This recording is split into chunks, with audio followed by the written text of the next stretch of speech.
If you're taking the LSAT anytime in the next year, there is no reason for you to spend any time reading Scientific American or The Economist just to practice LSAT reading comp style passages, because you have roughly 400 official, actual, real reading comp passages from previously administered LSAT prep tests.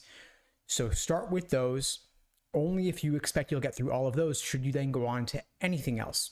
You could save some of those passages to focus on just making sure that you can understand what is the main idea of the passage, what is the author's opinion, the general, global, big picture approach.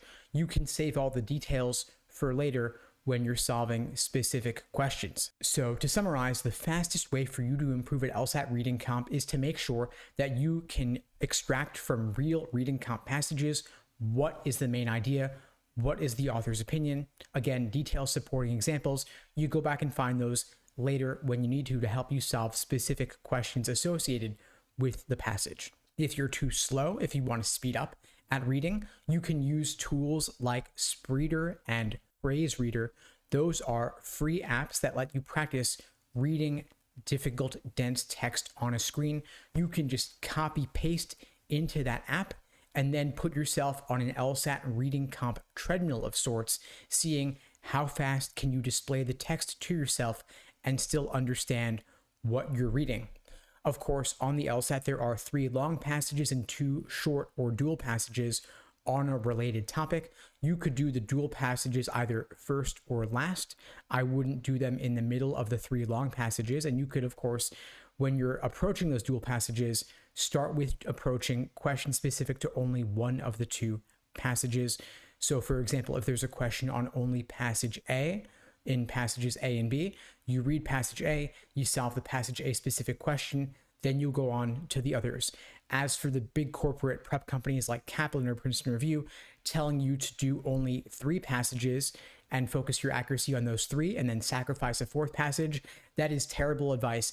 It's not going to let you get 170 or above. It's going to set a ceiling on how high you can score, because you've got to attempt all questions on the LSAT in order to be able to achieve a high score on the test. Now, I'll share some techniques you can use for reading comp in just a moment, but first, I wanted to let you know that if you're looking for more support like this to help you achieve a 170 or above on your official LSAT, at LSAT Unplugged, we cover these strategies and many more as part of the Socratic review method in our courses to help you score 170 plus.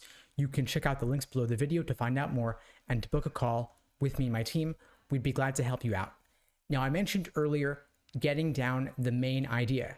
How do you do this? You might start as an exercise, as a drill, rewriting entire reading comp passages in simpler language, in your own words, getting rid of that complex language and complex arguments to help you understand just what the author's opinion is, stripping away all the other details to just focus on the core arguments in the passage, because there are patterns in how LSAT lays out those arguments.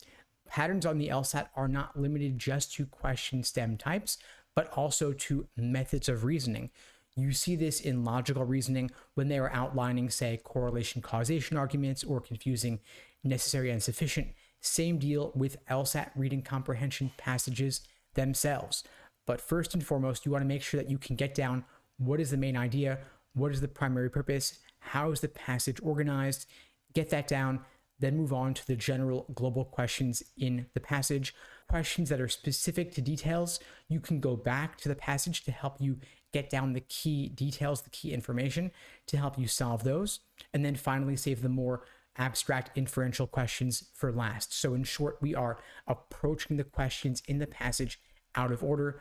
General global questions first, detail-oriented questions second, and then more abstract inferential questions that require a bit more reading between the lines.